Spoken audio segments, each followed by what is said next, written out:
Indomie Prima Rasa, resep warisan Nenek Isti. Variannya banyak banget. Ada sambal cumi, sambal pedas dari cumi pilihan, teh bunga telang, seduhan minuman sehat berkhasiat dari sari bunga telang, sambal klotok dan cakalang dengan cita rasa khas ala Nenek Isti. Ting-ting jahe kacang, camilan enak dan juga berkhasiat, cocok untuk menemani waktu kita bersantai. Dan abon betul tuh. Wah, dijamin enak loh. Langsung aja yuk hubungi nomor untuk melakukan pemesanan.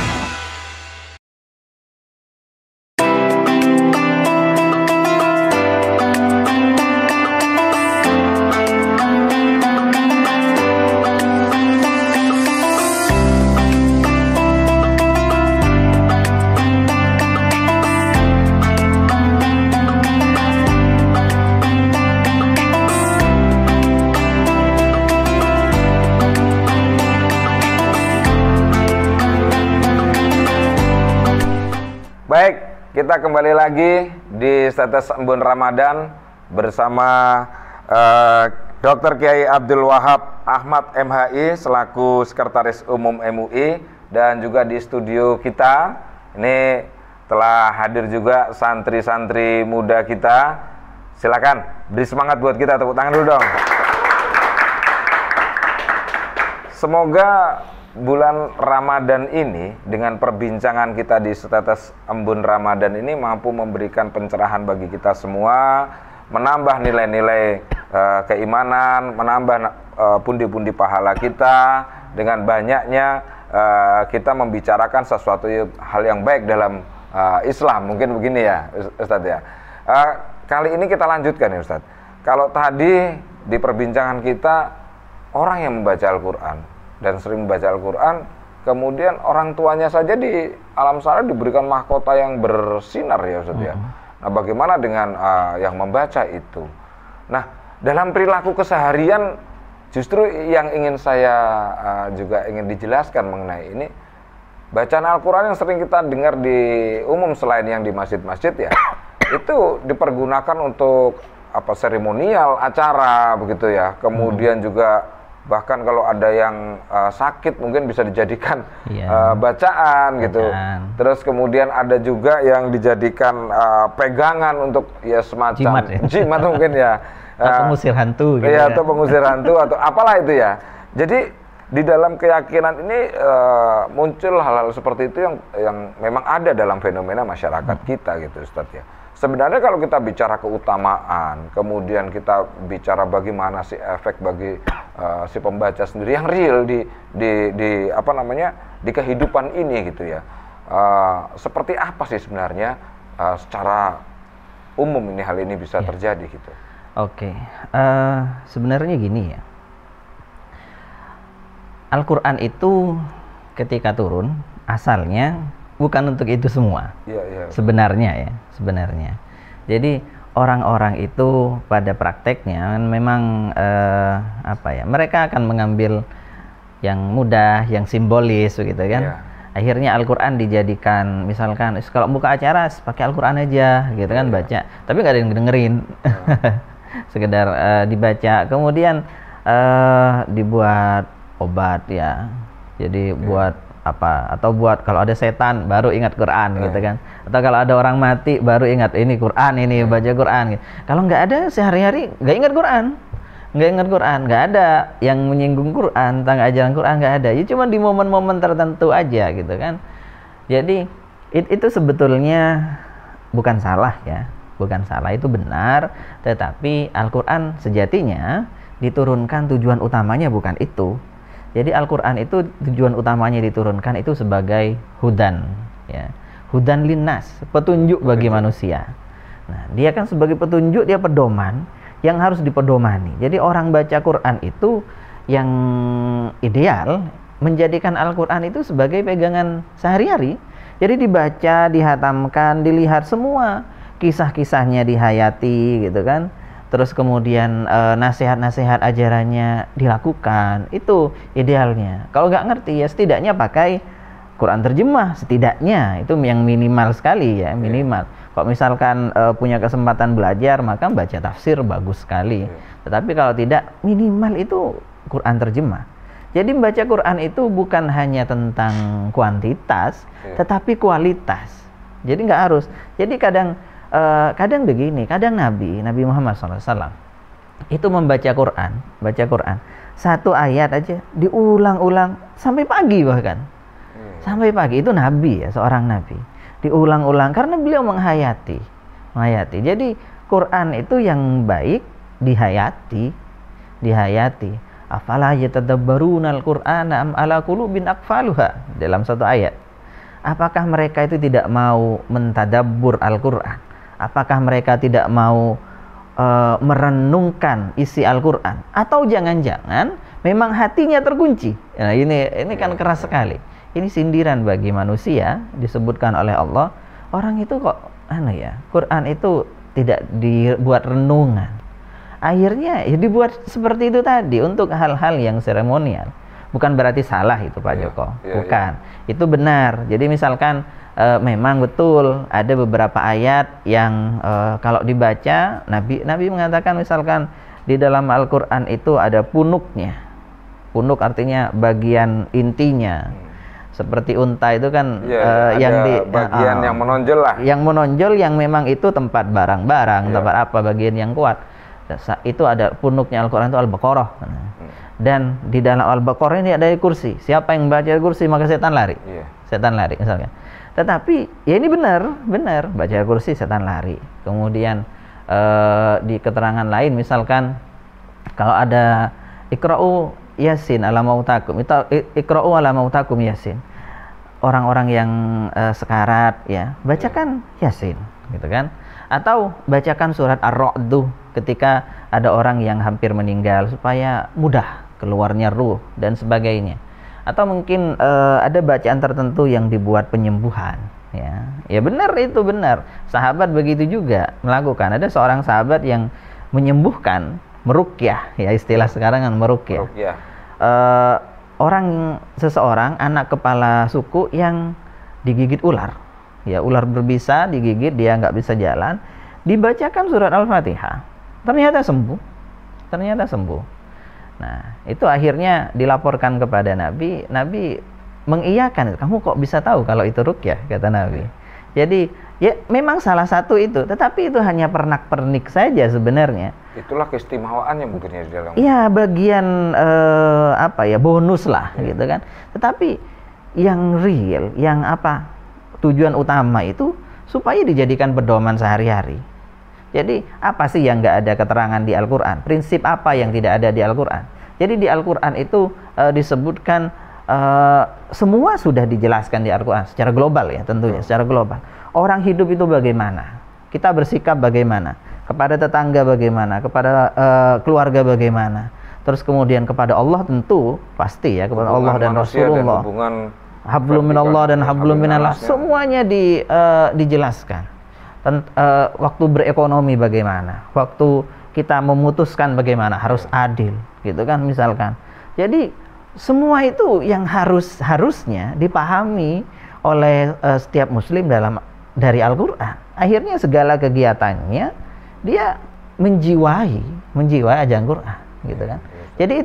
Jadi kan misalkan begini, ada surat, kita kan Quran itu ibarat surat ya, surat cinta dari pencipta alam semesta ini untuk kita.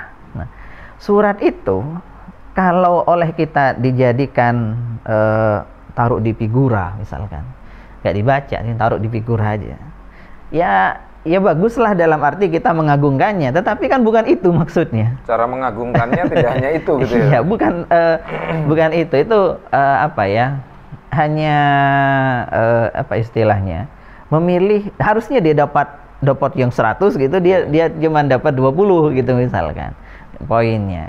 Jadi malah kurang. Dan dia memang sebagai pedoman untuk kita sehari-hari. Jadi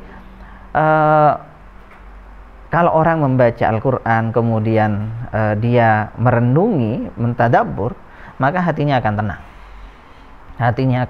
Dia akan hidup dengan nyaman karena ya semuanya sudah ada relnya begitu, ada relnya.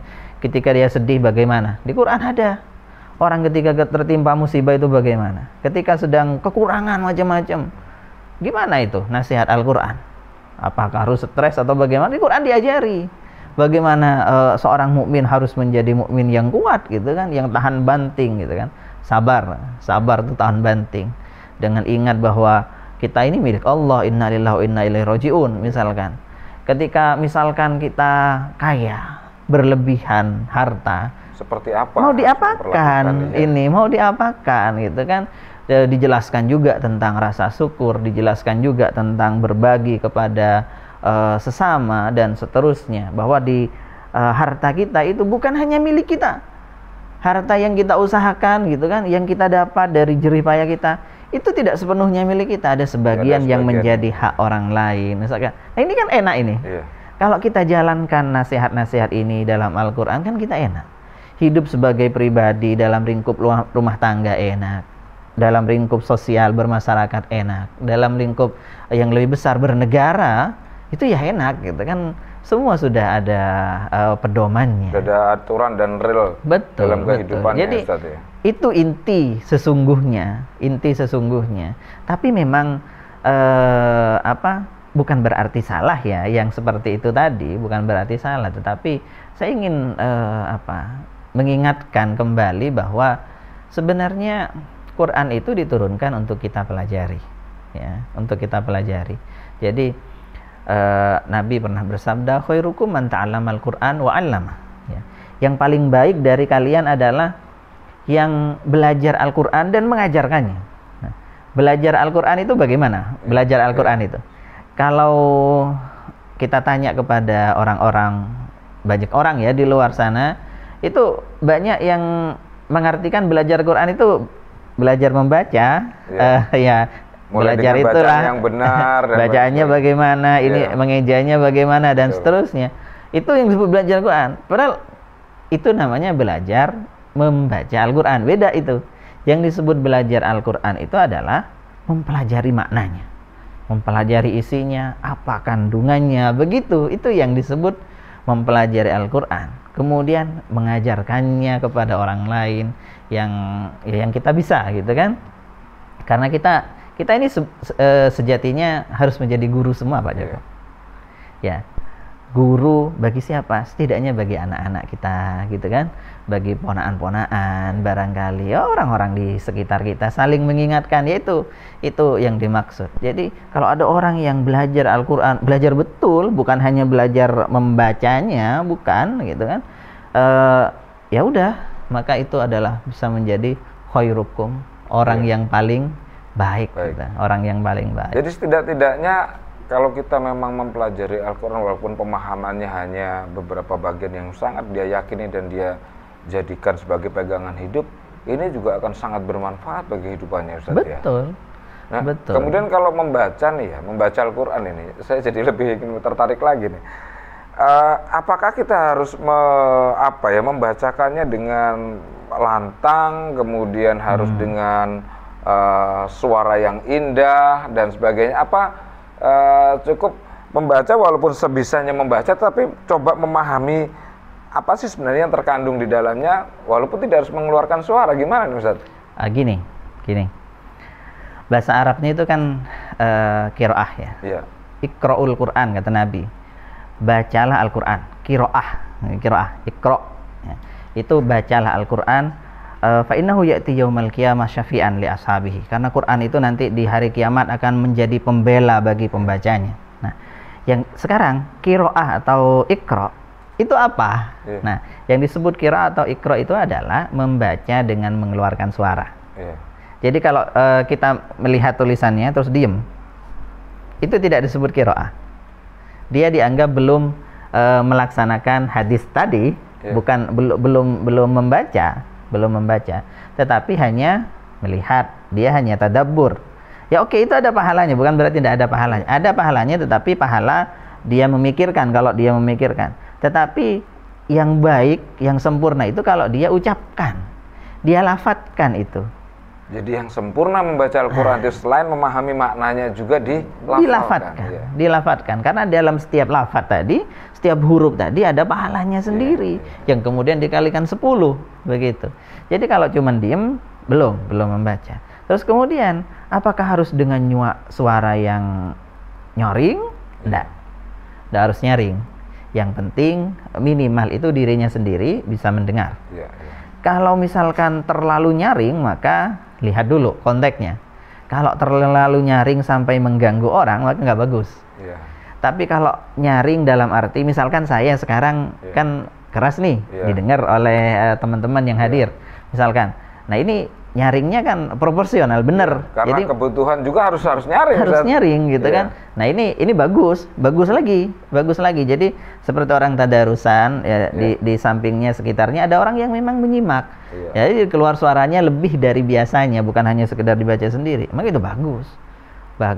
Terus kemudian yang bagus lagi, yang lebih bagus lagi, tapi sunnah ya, nggak harus dibaca dengan suara yang paling baik yang kita punya.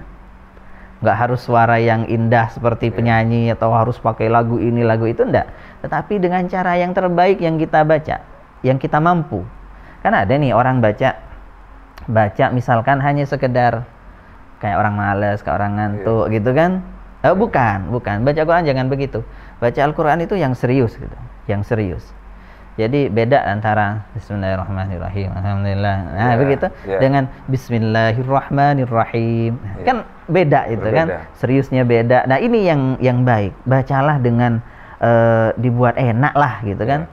Meskipun nggak semua suara orang itu enak, bukan itu poinnya ya, bukan itu poinnya. Betul. Poinnya itu adalah bagaimana setiap orang membacanya dengan serius gitu kan, dengan bagus. Itu poinnya di situ nanti. Baik Ustadz, ini perbincangan kita rasanya nanti di segmen berikutnya kita harus mengajak santri-santri muda kita juga ini untuk berdialog, karena mereka nih yang mengambil hikmah terbesar juga dari perbincangan ini. Sebenarnya bukan hanya mereka, saya juga ini Ustadz. Terima kasih sekali nih keberadaan Setetes Embun Ramadan ini bisa memberikan pencerahan bagi kita semuanya. Baik pemirsa Jember 1 TV dan para santri muda yang ada di Studio 2 Jember 1 TV, setelah yang satu ini kita akan lanjutkan kembali dengan tanya jawab. Nanti ingin bertanya kepada Ustadz, saya persilakan, dan kita break sesaat untuk yang satu ini.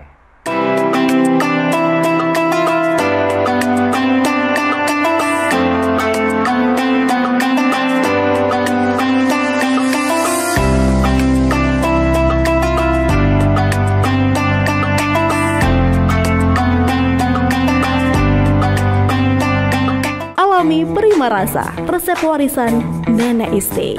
Variannya banyak banget. Ada sambal cumi, sambal pedas dari cumi pilihan, teh bunga telang, seduhan minuman sehat berkhasiat dari sari bunga telang, sambal klotok dan cakalang dengan cita rasa khas ala Nenek Isti. Ting-ting jahe kacang, camilan enak dan juga berkhasiat, cocok untuk menemani waktu kita bersantai. Dan abon betul tuh. Wah, dijamin enak loh. Langsung aja yuk hubungi nomor untuk melakukan pemesanan.